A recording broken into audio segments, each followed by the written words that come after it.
Баршаға сәлем. Бүгін сіздермен өте дәмді әрі өте шырынды болып пісетін тефтелдің ең үздік рецептімен бөлісемін. Және де тефтел қосып сорпа дайындаймыз. Тефтелді сорпаға салып пісіргенде шашылып кетпей, дәл дөңгелек болып бүтін күйін сақтайтын болады. Мені қолдау мақсатында каналыма тіркеліп өтуді ұмытпаңыздар. Және де жақындарыңызбен бөлісіңіздер. Бізге тефтел дайындауға қажет заттармен таныстыра өтейін. Ең алдымен әрине бізге тартылған ет қажет, фарш 500 грамм. Сосын бір пияз және де 2 сарымсақ қосатын боламыз. Көкшөп, укроп, гинза, петрушка қалауыңызша қоссаңыз болады. Және де тұз қосамыз дәміне қарай. Қара бұрыш, паприка және де жуылған күріш 80 грамм. Біз пияз бен сарымсақты турап алдық. Ең алдымен осы пияз бен сарымсақты блендерден жақсылап өткізіп аламыз. Ыдысымызға фаршымызды саламыз. Блендерден өткізіліп майдаланған пияз бен сарымсақты саламыз. Енді жақсылап жуылған күрішімізді қосамыз. Жарты шай қасық тұз қосамыз. Немесе дәміне қарай қоса беріңіз. Сосын жарты шай қасық қара бұрыш, 1 шай қасық паприка және де осындай көкшөптен қосатын боламыз. Енді укроп, гинза және петрушканың туралған шөптері. Енді барлығын жақсылап қолмен араластыратын боламыз.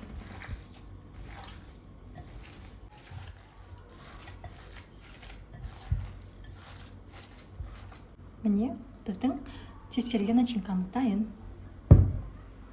Енді тефтеліміздің формасын жасайтын боламыз.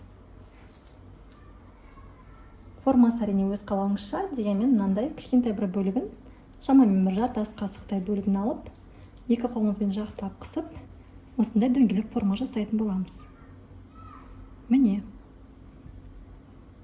Мен бұл тефтелдерді алдын ала жасап қойып, қатырып қояйын деп тұрмын, сондықтан тегіс, мысалы тақтай сияқты тегіс ыдысқа пищевая пленканы орап, тефтелді қойып, морозильникке қатырып қоюға болады. Сонда тефтеліміз жабыспай, алған кезінде тез алынатын болады.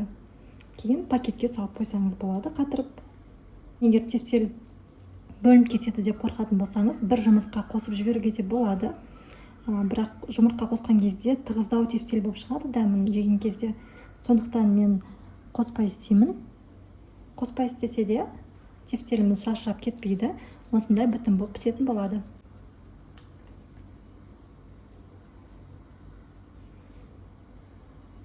Менде 20 штук тефтел дайын болды. 500 грамм фарштан 20 штук тефтел шығардық. Енді бұл тефтелді сорпа жасап, тефтел сорпа жасап істеуге болады, немесе дәл осы күйінде морозильникке қатырып қойсаңыз болады. Енді сорпаны жасауға кірісеміз. Ол үшін бізге бір пияз бен 2 сарымсақ қажет. Бәрін турап дайындап қойдым. Бір үлкен қызанақ қажет, помидор. Сосын бір сәбіз. Және де 4-5 картошка. Және лавр жапырақтарын қосамыз, 2 лавр жапырағы. Томат пастасын қоссаңыз да болады, немесе үйдегі бар қыста жапқан, мысалы сацебели, лечо, сондай банкалардың қызыл сондай томат пастасын қоссаңыз да болады. Помидор көбірек қоссаңыз да болады. Сосын бір ас қасық тұз қосамыз.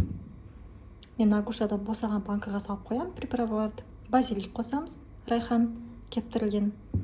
Сосын кориандр қосатын боламыз. Мен картошка сәбізді мынандай затпен турадым осымен. Әдемі ерек болып шығады. Кәдімгі пышақпен тура берсеңіз де болады негізі. Бірақ осылай әдемірек көрінеді. Және де тамақты қору үшін сұйық май қазір қосамыз.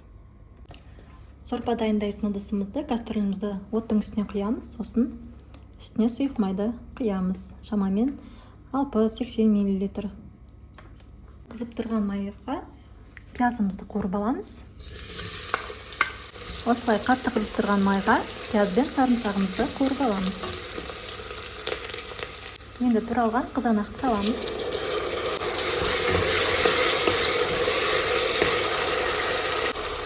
Бір ас қасық томат пастасы, немесе осындай үйдегі бар сацебели, лечо қоссаңыз болады.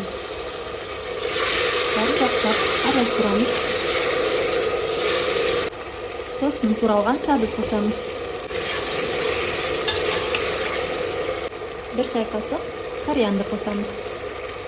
Туралған картофелімізді қосамыз. 2-3 минут жақсылап қуырып аламыз. 1 шай қасық кептірілген базилик яғни райхан қосамыз. Сосын дәміне қарай тұз қосыңыздар. Енді үстінен 1,5 литр, шамамен 1,5 литр су, салқын су құйып шығамыз. Енді тефальда өзінің өлшемі бар. 1,5, соны өлшеп 1,5 литр құйдым. Қайнаған су ыстық су деп ойлап қалмаңыздар. Салқын су құямыз. Қайнағанша енді күтетін боламыз. Кастрөліміздің бетін жабамыз. Сорпамыз қайнап бастады. Енді сорпаны 10-15 минут көлемінде қайнататын боламыз. Бетіндегі көпігін қаласаңыз алсаңыз болады, немесе алмай қоюға да болады. Ол біраз уақыттан соң өзі қайтып кететін болады. Оттың астын жай қойып, қайнатып аламыз 15 минут. Міне біздің сорпамыз қайнады. 10-15 минуттай қайнап шықты. Көріп тұрғандарыңыздай көбігінің өзі, көбігін алған жоқпын, өзі осылай жоқ болып кетеді. Енді жаңа өзіміз дайындап қойған тефтельдеріміздің бәрін салып пісіріп шығамыз. Пісіріп аламыз. Және де маңыздысы сорпа бұрқылдап қайнап тұру керек. Сол кезде тефтельдерді салып аламыз.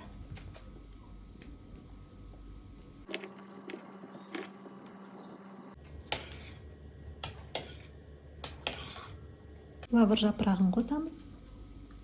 Енді шамамен 20-25 минуттай қайнатып пісіріп алатын боламыз. Міне біздің тамағымыз дайын болды. Өте жақсы піскен, тефтельдерімізде шашырамай, бөлінбей, өзінің формасын керемет ұстаған. Міне керемет. Тағы да бір лайфхак айта кетейін. Тефтельдеріңіз шашылып кетпес үшін қайнап, бұрқылдап қайнап тұрған суға тефтельді салуларыңыз керек, сонда формасын жоғалтпайтын болады. Сіздер де міндетті түрде осы рецептпен жасап көріңіздер. Картошкасы да жұмсақ болып піседі, тефтелі де өте дәмді, шырынды болып піседі. Егер рецепт ұнаған болса, міндетті түрде каналыма тіркеліп өтіңіздер. Өз ойларыңызды қалдырыңыздар, және де каналмен жақындарыңызбен бөлісуді ұмытпаңыздар. Алдағы уақытта тағы да керемет рецепттермен бөлісетін боламын. Келесі кездескенше сау болыңыздар.